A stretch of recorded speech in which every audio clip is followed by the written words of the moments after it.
बिस्मिल्लाहिर्रहमानिर्रहीम। अस्सलाम वालेकुम स्टूडेंट्स। आप तमाम स्टूडेंट्स का बहुत ही इंपॉर्टेंट पेपर है केमिस्ट्री का। इंशाल्लाह आप तमाम स्टूडेंट्स को इस वीडियो के अंदर शॉर्ट क्वेश्चंस जो इंपॉर्टेंट आपके पेपर में आएंगे इंशाल्लाह वो भी आपको बताए जाएंगे। आपके पेपर के अंदर जो लॉन्ग क्वेश्चंस हैं वो आपको बताऊंगा इंशाल्लाह। आप तमाम स्टूडेंट्स जितनी भी बोर्ड से बिलोंग करते हैं, तमाम बोर्ड्स जिसमें लाहौर बोर्ड, गुजरांवाला, सरगोदा, साहिवाल, बहावलपुर, मुल्तान, डीजी खान, रावलपिंडी, आप तमाम स्टूडेंट्स देखिएगा। उर्दू इंग्लिश मीडियम के तमाम स्टूडेंट्स देखिएगा, सुनिएगा।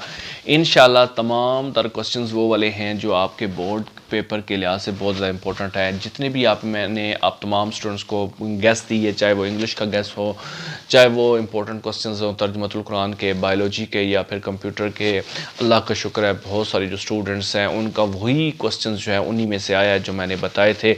और अगर आप तमाम स्टूडेंट्स के जो तकरीबन 70-80% से अबव उसी में से आ जाए जो हम बताते हैं, तो आप समझें कि ये हमारा जो पेपर गेस था, इंपॉर्टेंट क्वेश्चंस जो बताए गए थे वो उन्हीं में से आया है। तो ये तमाम स्टूडेंट्स जो है अपना जो है जो आपको मैं अभी बताऊंगा ना इंशाल्लाह, इसको पूरा ध्यान से सुनिएगा। आप तमाम स्टूडेंट्स को मैं जो क्वेश्चन बताऊंगा अपने अपने नोट कर लीजिएगा अपनी नोटबुक के ऊपर, या फिर आप जो है बुक के ऊपर नोट कर लें ताकि तमाम स्टूडेंट्स के जो क्वेश्चंस हैं वो आपको पता चल सकें, तमाम बोर्ड्स के जो स्टूडेंट्स हैं। तो स्टार्ट से लेकर एंड तक देखने के साथ साथ वीडियो को लाइक भी कर दें, चैनल पर नए हैं तो लाजमी तौर पर सब्सक्राइब भी कर दें।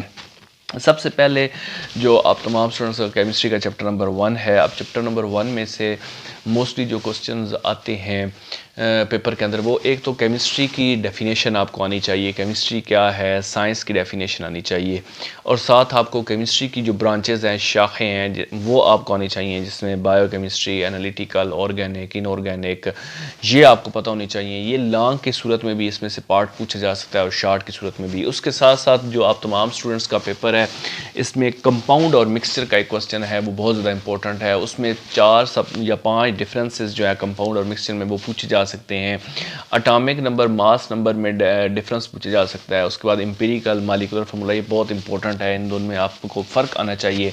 फ्री रेडिकल और जो आइन है इसमें आपको डिफरेंस पता होने चाहिए। उसके साथ साथ जो इंपॉर्टेंट क्वेश्चन लॉन्ग की सूरत में पूछा जा सकता है वो है define molecule and explain its types of molecules, यानी मॉलिक्यूल की तारीफ़ करें और मॉलिक्यूल की अक़साम जो है उसको बयान करें। तो उसमें जो मॉलिक्यूल की अक़साम है उसमें होमो एटॉमिक है, हेट्रो है, मोनो है, डाई है, ट्राई है, पॉली एटॉमिक मॉलिक्यूल्स है, ये पेपर में पूछी जा सकती हैं। इसमें जो इंपॉर्टेंट एक क्वेश्चन है वो है एवोगाड्रोस नंबर और मोल में डिफरेंस का, यानी एवोगाड्रोस नंबर पता होना चाहिए और मोल की डेफिनेशन आनी चाहिए। 6.02 इंटू 10⁻23 ये एवोगाड्रोस नंबर है, और इसका ये अब्रीविएशन क्या है जिससे इसको डिनोट किया जाता है वो है NaA। भी बड़ा है लेकिन बेस में स्मॉल करके लिखा जाता है, कैपिटल में ही होता है। तो ये डिफरेंसेस भी पूछे जा सकते हैं। उसके बाद अगर हम चैप्टर 2 पे आ जाएं, तो चैप्टर 2 जो है ये एटॉमिक मॉडल्स हैं, इसमें डिस्कवरीज़ हैं। इसमें आप तमाम स्टूडेंट्स को प्रोटॉन इलेक्ट्रॉन की जो दरियाफ्त है, डिस्कवरी है, वो आनी चाहिए। उसके बाद कैनाल रेज की 4 या 5 आपको जो प्रॉपर्टीज़ है ना वो पता होनी चाहिए। इसके बाद कैथोड रेज है, इसकी 4 या 5 आपको प्रॉपर्टीज़ आनी चाहिए। फिर जो आपका है ना पार्ट 1 वाले, ग्रुप 1 वाले, ग्रुप 2 वाले, एक अगर रदरफोर्ड एटॉमिक मॉडल ग्रुप 1 में आ जाए तो हो सकता है ग्रुप 2 में बोहर एटॉमिक मॉडल पूछा जाए। उसकी जो थ्योरी है बोहर एटॉमिक मॉडल की, उसके पोस्टुलेट्स हैं, अहम नुकात हैं, वो आपसे पूछे जा सकते हैं। एक जो क्वेश्चन इसमें डेफिनेशन की सूरत में पूछा, इलेक्ट्रॉनिक कन्फिग्रेशन क्या होती है, और एक डिफरेंस है शेल और सब शेल। शेल और सब शेल में क्या डिफरेंस है, ये कई दफ़ा पेपर में पूछा जा चुका है, ठीक है। तो उसके साथ साथ आप तमाम स्टूडेंट्स को इलेक्ट्रॉनिक कन्फिग्रेशन का एक टेबल बना हुआ है एटॉमिक नंबर 1 से लेकर 18 तक, उसमें एक आध इलेक्ट्रॉनिक कन्फिग्रेशन पेपर में कई दफ़ा, हाँ तकरीबन समझ लें कि हर साल ही कोई ना कोई उसमें से पूछी जाती है, चाहे वो सोडियम की पूछी जाए या फिर क्लोरीन की पूछी जाए, तो आपको आनी चाहिए। एक क्वेश्चन यहाँ पे लॉन्ग की सूरत में जो और इम्पोर्टेंट वो है आइसोटोप्स के हवाले से। आइसोटोप्स क्या होते हैं, उसके एग्जांपल्स क्या हैं, जिसमें हाइड्रोजन है, क्लोरीन है, कार्बन है, यूरेनियम है। ये आइसोटोप्स की जो है ना एग्जांपल्स आपको आनी चाहिए। उसके बाद इसके यूजेस, इस्तेमालात पता होने चाहिए, जिसमें पावर जनरेशन में यूज़ है। उसके बाद जियोलॉजिकल सर्वे के अंदर है, कार्बन डेटिंग के अंदर है, आर्कियोलॉजिकल के अंदर है। उसके बाद जो गाइटर डिजीज़ है जिसमें आइसोटोप्स इस्तेमाल होते हैं, तो रेडिएशंस के हवाले से अर्जियात, ठीक है, उसमें इस्तेमाल होते हैं। तो ये आपको जो है इसमें भी पता होनी चाहिए।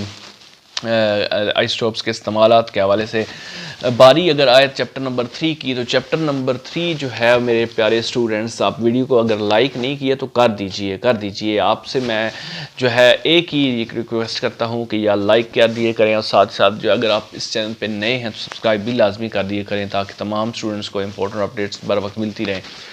अब चैप्टर नंबर 3 पे आए पीरियोडिक टेबल के ऊपर। तो पीरियोडिक टेबल के अंदर जो है आपको पीरियड्स ग्रुप्स में डिफरेंस पता होना चाहिए। उसके बाद पीरियोडिक टेबल के अंदर जो long form of periodic table की प्रॉपर्टीज़ हैं वो आपको आनी चाहिए। मॉडर्न पीरियोडिक लॉ और जो मेंडलीफ का पीरियोडिक लॉ है, दोनों में फ़र्क है। मॉडर्न जो है वो एटॉमिक नंबर को सामने रख के उसको डिफ़ाइन किया जाता है, और जो मेंडलीफ का है वो एटॉमिक मास को, ठीक है, तो मास नंबर को रख के सामने उसको डिफ़ाइन किया जाता है। इसमें डुब्राइनर के ट्राइएड्स हैं, इसमें न्यूलैंड्स का लॉ ऑफ ऑक्टेव्स है, उसकी डेफिनेशन एग्जांपल्स के साथ आनी चाहिए।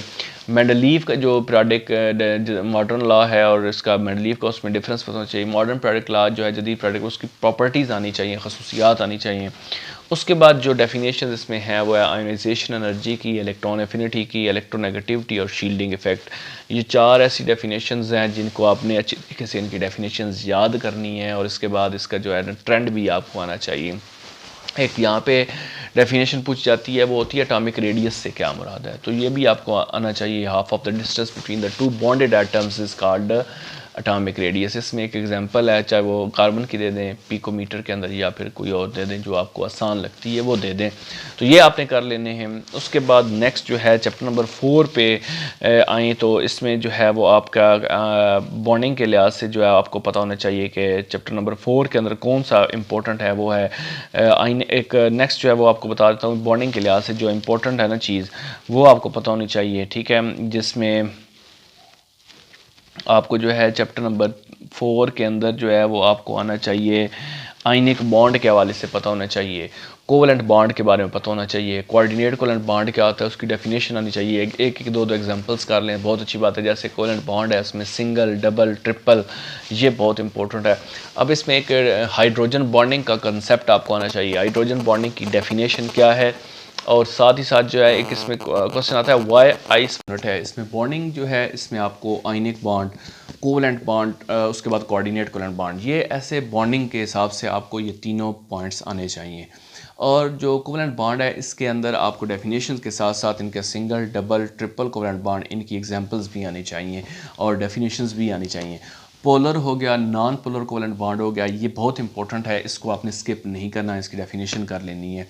अब नेक्स्ट जो है वो है स्टैंडर्ड एटमॉस्फेरिक प्रेशर वाला यूनिट है, जिसके अंदर आपको डिफ्यूजन इफ्यूजन का पता होना चाहिए, वो क्या होता है, स्टैंडर्ड एटमॉस्फेरिक प्रेशर क्या होता है, एब्सोल्यूट टेम्परेचर या एब्सोल्यूट ज़ीरो क्या है, बॉयल्स लॉ और चार्ल्स लॉ जो है उसमें डिफरेंस जो है वो आपको आना चाहिए इसमें, और इसकी मैथमेटिकल फॉर्म पता होनी चाहिए, ठीक है। और इसके साथ साथ वेपर प्रेशर है, एवेपोरेशन है, इनकी डेफिनेशन के साथ साथ इनके फैक्टर्स पता होने चाहिए।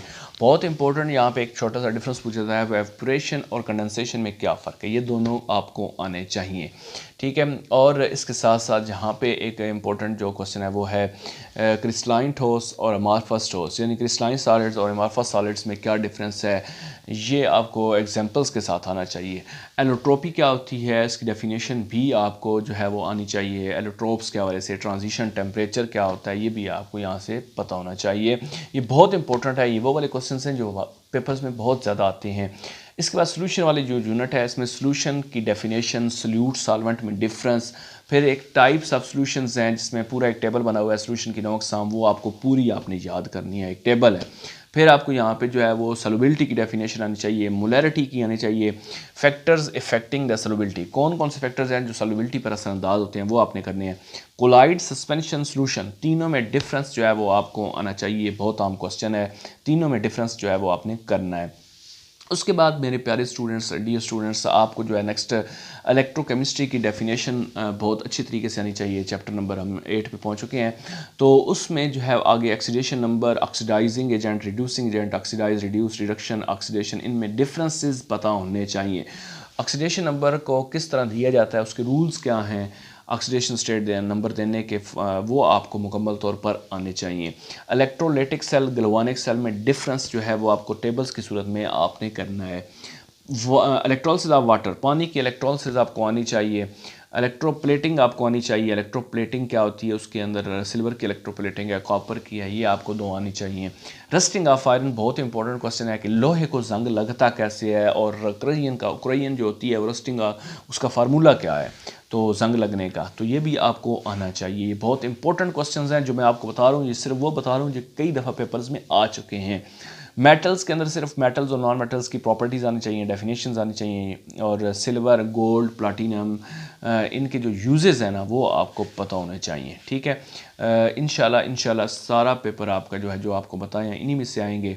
अल्कलाइन और अल्कली मेटल्स की जो केमिकल फिजिकल प्रॉपर्टीज़ हैं तीन वो कर लें, इंशाल्लाह आप तमाम स्टूडेंट्स अच्छे नंबर्स लेकर कामयाब होंगे। खान टीचिंग के साथ टच रहा करें, वीडियोज़ को लाइक किया करें। इंशाल्लाह तमाम स्टूडेंट्स जो है वो उनको इंपॉर्टेंट जो अपडेट्स होती हैं एजुकेशन पॉइंट ऑफ व्यू से, अर्निंग पॉइंट ऑफ व्यू से, वो यहाँ से दी जाती हैं। आप खान टीचिंग को सपोर्ट करें, इंशाल्लाह आप तमाम स्टूडेंट्स को बहुत फ़ायदा होगा। Thank you very much. अल्लाह ताला तमाम स्टूडेंट्स को कामयाब करें, खुश रहें, आबाद रहें, दुआ में ज़रूर याद रखें।